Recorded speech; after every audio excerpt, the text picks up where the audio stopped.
Hi, my name is Karen Washington. I tell people I'm a farmer. I grow food, I feed people, body and mind. I want to thank the Maine Organic Farmer and Gardeners Association for allowing me to be here today. I am so excited in person. Because of COVID, things have changed our habits of the way we do things, but I'm glad that I'm here. And so I want to talk about a topic that is really dear to me, and most people are hearing it, is food justice. And the title of my talk will be Food Justice is More Than Growing Food and Feeding People. So just think about it. Do we really think about food in a way that we ask questions about like where our food comes from, who's growing it, were the people who are growing the food treated humanely? And I say that because if you look at what happened back in 1996, when the World Food Summit defined food security as existing when all people at all times have access to sufficient, safe, nutritious food to maintain a healthy and active lifestyle. Now, you look at that sort of phrase, you would say, that's exactly true.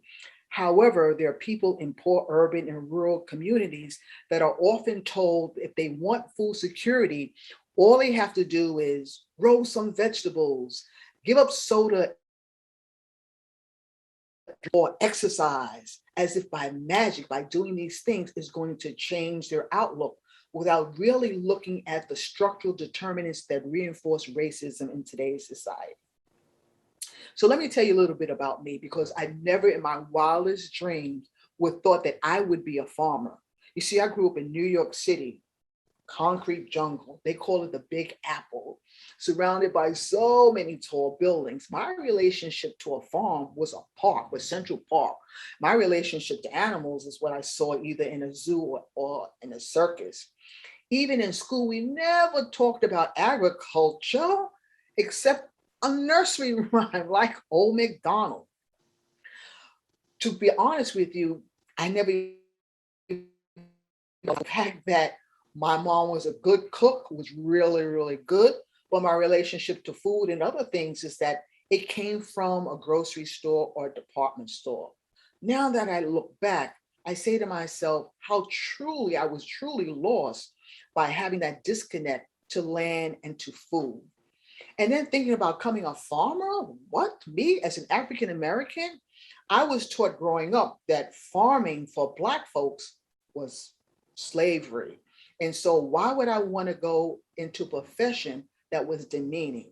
So, I took the path of least resistance and went through education. I became a healthcare professional. However, there must have been something in the cards, something along the line that sort of drifted me to this profession in terms of farming. And so I really didn't get the sort of farming bug until I moved to the Bronx back in 1985. I had a big backyard, and there's three things that I could have done to that backyard: either put a cement path down on it, put a lawn, or grow food. And I decided to grow food. And I always talk because I wanted to grow. First, I wanted to grow collard greens. I had to grow collard greens because that's been a staple for a lot of African American families. Next thing I wanted to grow was an eggplant, because what? An eggplant? That sounds sort of funky to see eggplant grow. And the next was a tomato. Now, granted, tomatoes, I hated tomatoes. They came three in a carton, cellophane carton, and they tasted like cardboard. So I said, let me give it a try. And so I put the seeds in the ground, nourished the plant, and voila, wait, a tomato grows on a vine. Remember, for me, everything came from a grocery store. And the fact that it was red, number two, blew my mind. And then when I bit into that tomato and I tasted, ooh, the juices was flowing. I was so hooked on growing everything from eggplants, from citrus, like bananas. But then I quickly knew, living in New York City, I couldn't do that. But I never lost that passion about growing food. Fast forward, as I was living in my new house, across the street was an empty lot. Can you believe it? New York City at one time had 15,000 vacant lots, mostly in low-income neighborhoods and neighborhoods of color. Those that could leave, they call it white flight. Those that were able to stay, turn these empty lots into, voila, community gardens and urban farms. And you would think that the city would appreciate something like that. Look at this. You know, when we first started doing this, it wasn't about food per se. It was about bringing communities together. It was about survival. It was about really turning things that were blight into something that was hopeful. And back in the early 70s, it was about survival. And you would think that the city would appreciate the fact that this was sweat equity. They didn't have to pay for the services of maintaining these beautiful gardens and urban farms.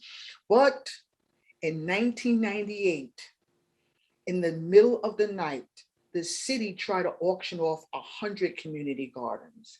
Can you believe that? People who were taking care of these spaces, the city turned its back on the people and decided they wanted to auction 100 community gardens. And we were told, wait a second, you can't fight City Hall, but here we are on the steps of City Hall, community gardeners throughout the city coming together and protesting and demand saving those community gardens. And because we were protesting and started to understand that growing food in any municipality has political consequences, we got the ear of the governor at that time who said what the mayor did was wrong, stopped the injunction, and we were able to save those 100 community gardens. However, it's something to think about as we go further, because land, again, in a municipality has political consequences. And now at the forefront, there has to be a balance between green space and affordable housing. And so as I moved forward, I started to really become like a green thumb person, understanding that I could grow food. And I started learning from a lot of my elders. I read books. I did a lot of reading.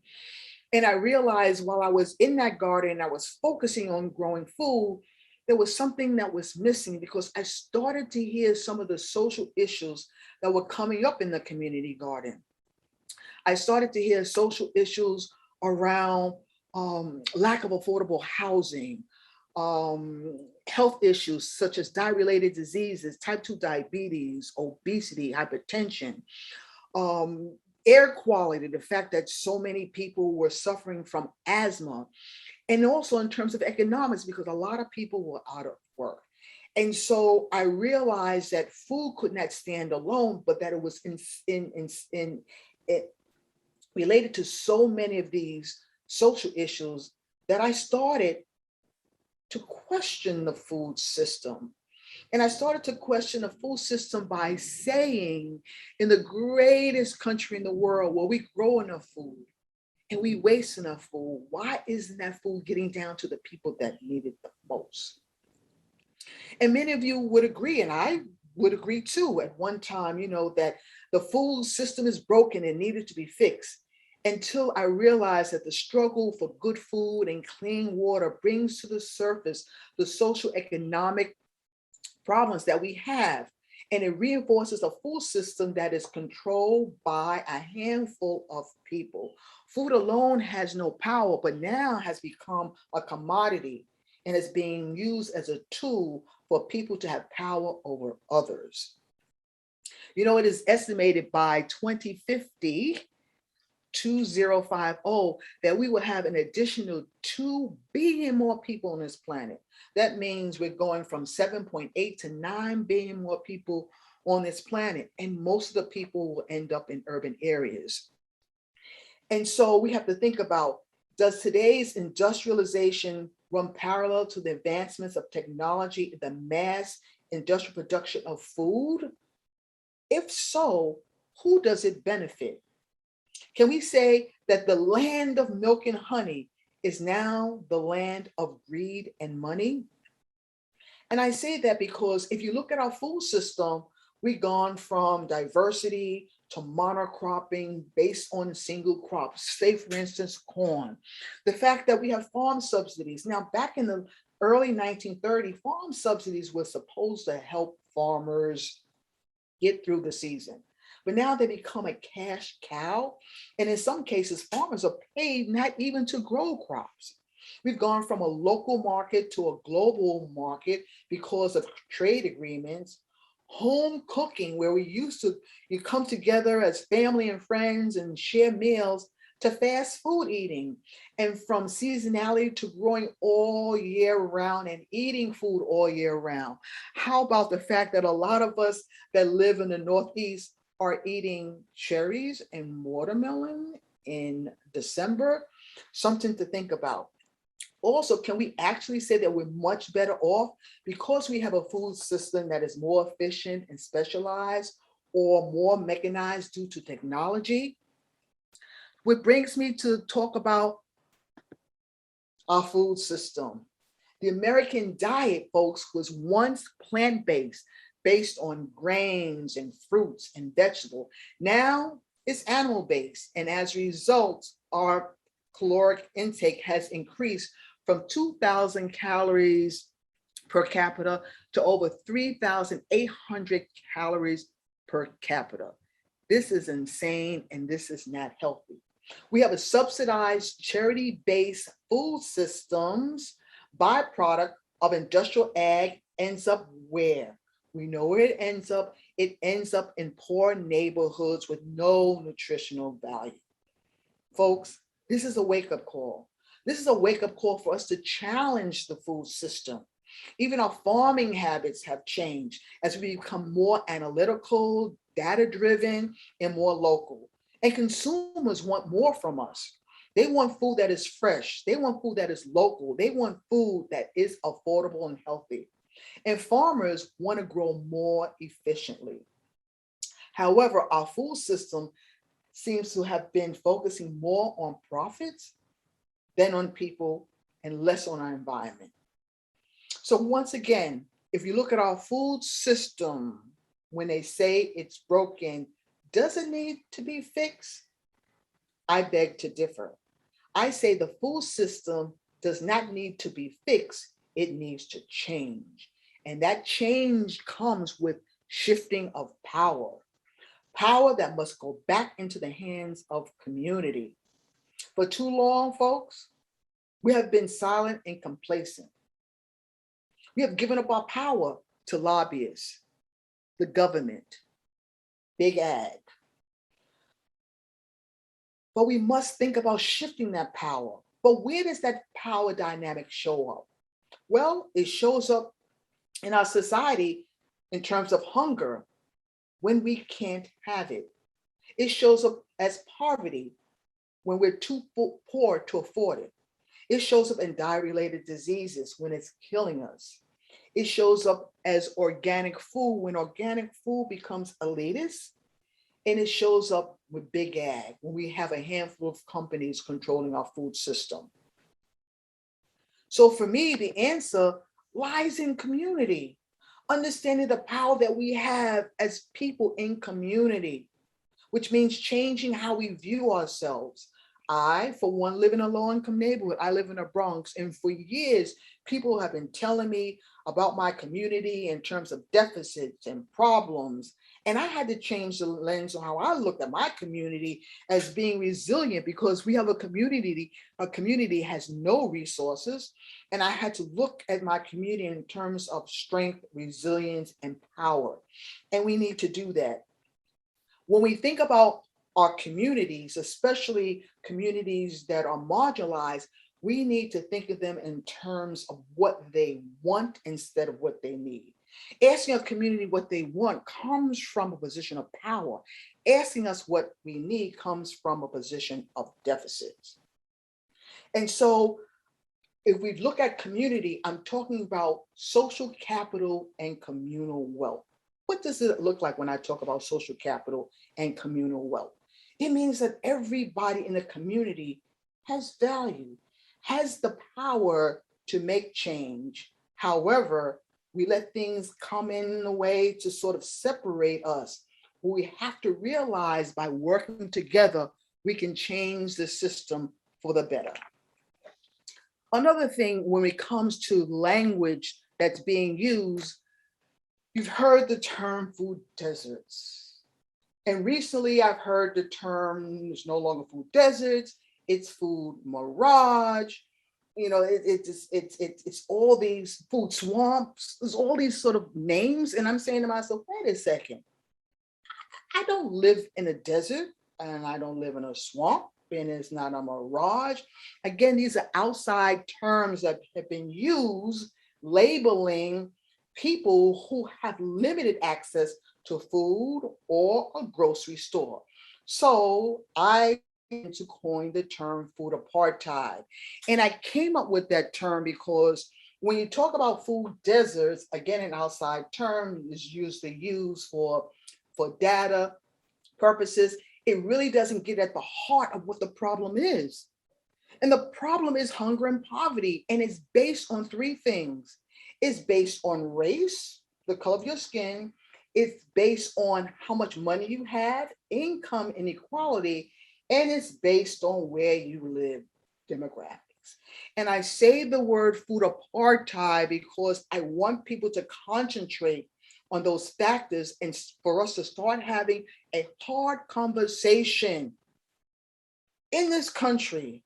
Why is it that there are people who have more and there are people who have less? And in how, in the greatest country in the world, can we fix this problem of inequality when it comes to our food source? Another term that is widely used and the really part of the title of my talk is food justice. And I tell people it doesn't exist. And people say, wait a second, what do you mean it doesn't exist? No, it doesn't exist. It does. I say that because it's been co-opted. People have used food justice without even understanding the true meaning. They pair their RFP, their programs, and they make it feel like they sound good around food justice. But here's a definition that I like to use.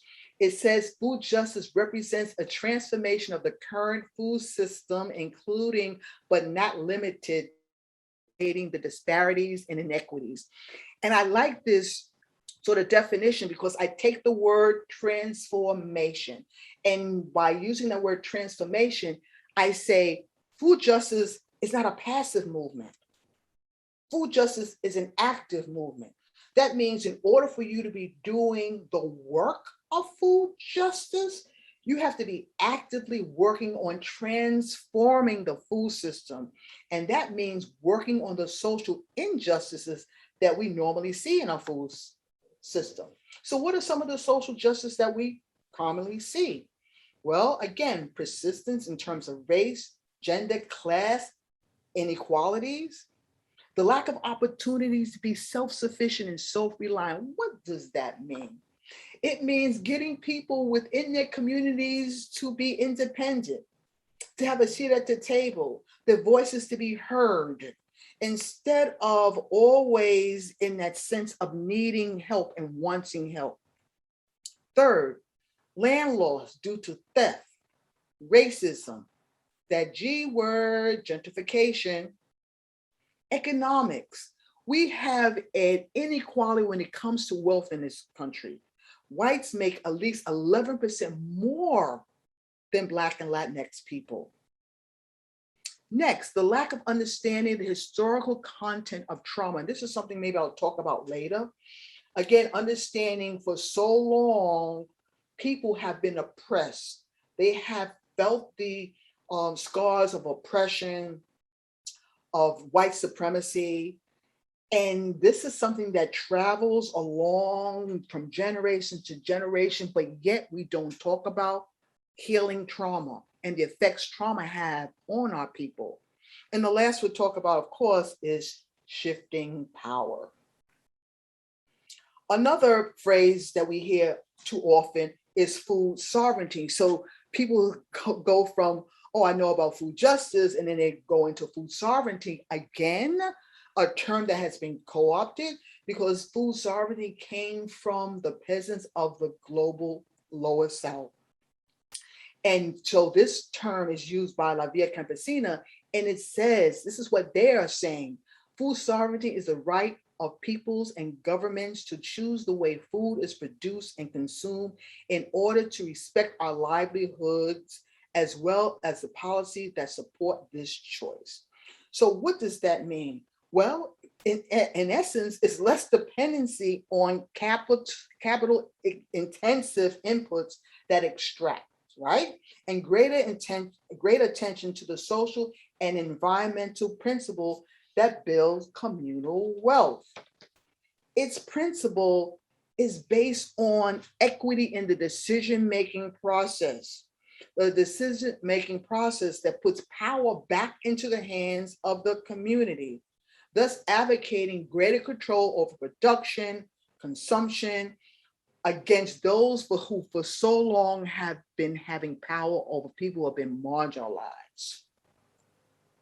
Let's talk about power for a moment, because people with power are at the heart of the problem. And I say that because in order for the food system to change, it has to change several ways. Number one, people with power have to give it up.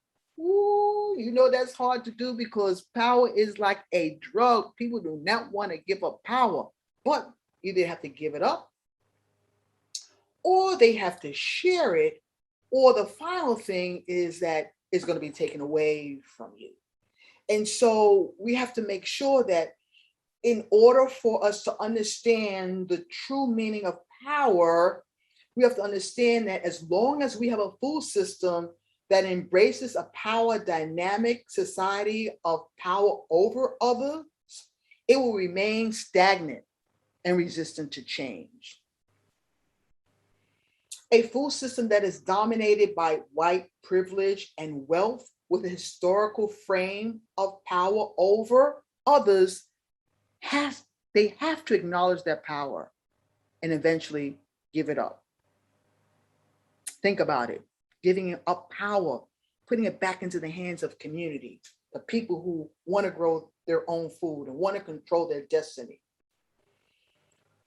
From small farmers and growers to food and farm workers, a healthy food system is not just about growing food, but making sure that everybody along the food chain is treated fairly and humanely. And this was really brought to the forefront during COVID, because food now has become a commodity based on profits and not on people.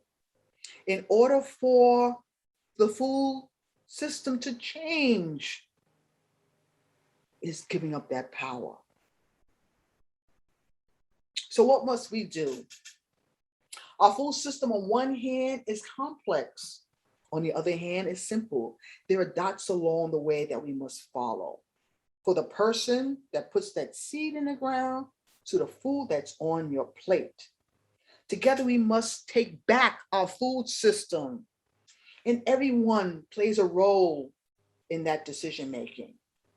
So, what are people doing to change the food system? What are they doing when it comes to the realities of what food justice is all about? Understanding once again that the power relies in the hands of the people of community. Well, many of them are reclaiming land and developing community gardens and urban farms and small farms, working on affordable housing, working to make sure that everyone has clean water and access to healthy food. They're growing their own food that is culturally appropriate because they can't find it at a local grocery store. They're growing food that they know is affordable and not elitist. They're developing educational curriculum that talks about how this country was built. As an African American, I've always felt an outside about how this country was built, because for so long it's been labeled that our participation as African American came through slavery. When the reality is we were brought here not because we were dumb, we were brought here because of our knowledge of agriculture, the seeds in our hair. We planted the seeds for the foundation of this country, along with indigenous people, but yet that's not being taught within the realms of agriculture education. People are saving seeds in defiance of companies. Just think about it. So we have a handful of companies who are putting a patent on seeds that prevent us from saving seeds. Now, we all know that seeds are like part of our DNA, and we've allowed a handful of companies to own seeds? No. So there are people who are defying that, and they're saving seeds. They're growing herbs for medicinal purposes and healing. They're forming cooperatives, coalitions, marching in the streets, demanding equity, demanding dismantling racism, demanding a fair shot as human beings, as part of this great country. I tell people, give us three things. Give us opportunity, give us capital, and give us support, and people who you have deemed powerless becomes powerful. They're taking back their narrative of their history. They're speaking up against injustice. Again, a huge problem that we have, the complacency and silence, especially with people with power and privilege that don't speak up when they see injustice. You must speak up when you see injustice.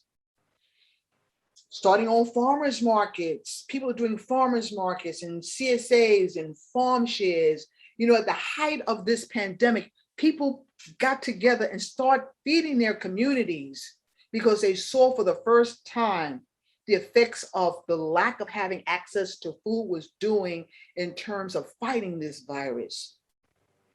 People now are supporting local farmers and small farmers because these are the people who are at the heart of the food system. That's that relationship that you can have between your community and your local farmer is so, so important.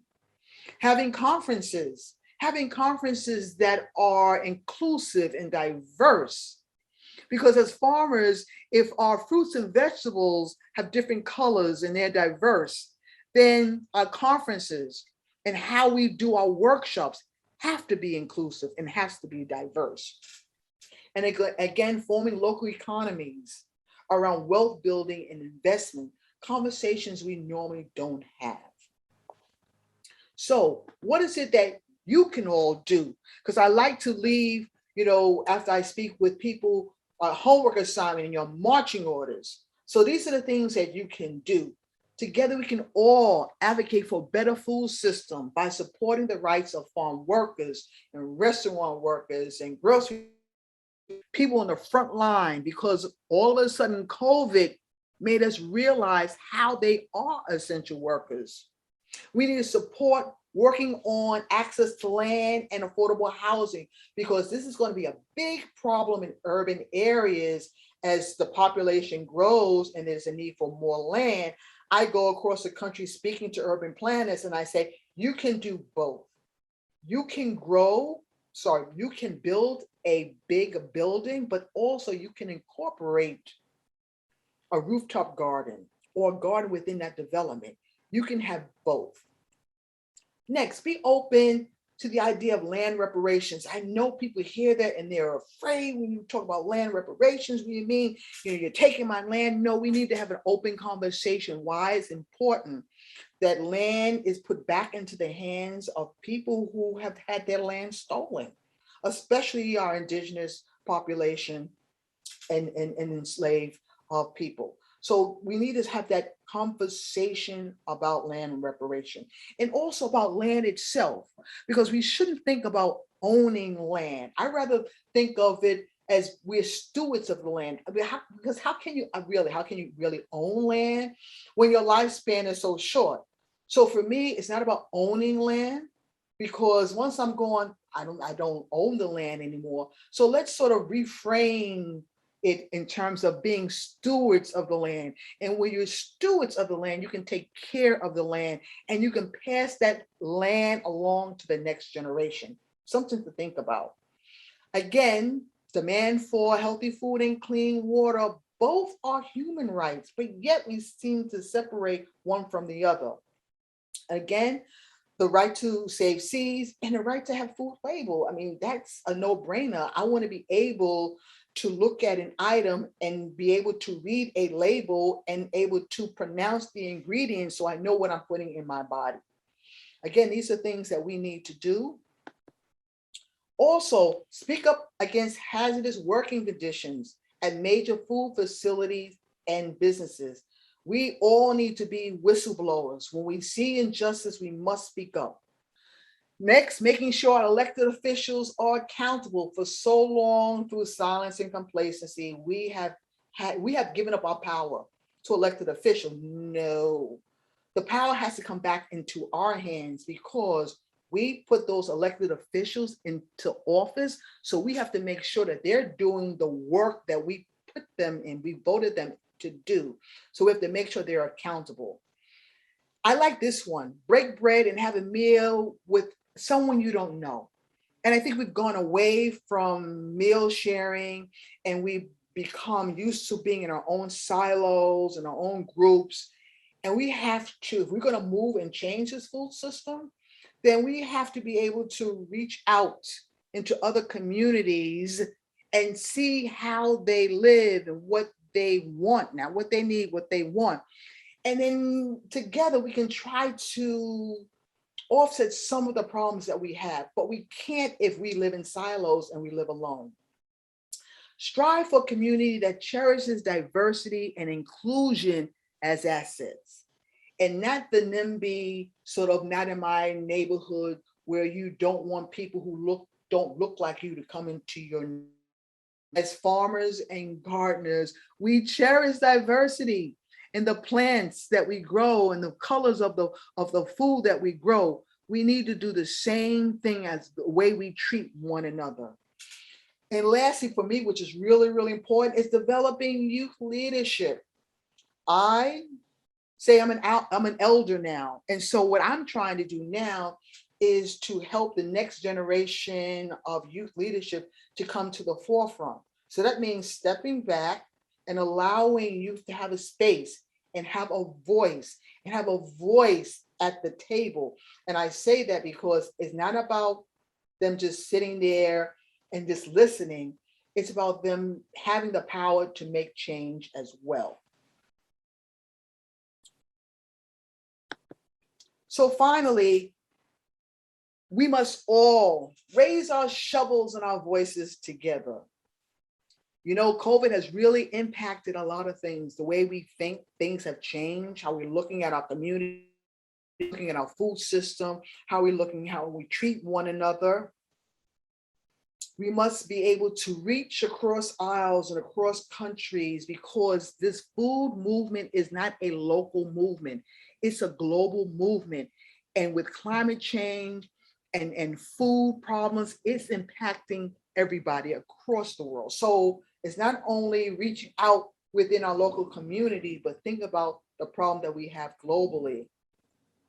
Our food system, again, on one hand, is complex. On the other hand, is simple. There are dots along the way that we must come together to make sure that we have a food system that is fair, just, and equitable for all. So I'm going to leave you with this. This is my saying. To grow your own food gives you power. You know who and why you grew it. You grew it for yourself, your family, and your community. My name is Karen Washington. I tell people I'm a farmer. I grow food, I feed people, body and mind. Thank you so much for having me. Let's bring our shovels together. Let's make sure that we change the food system so that food and water are human rights. Thank you so much.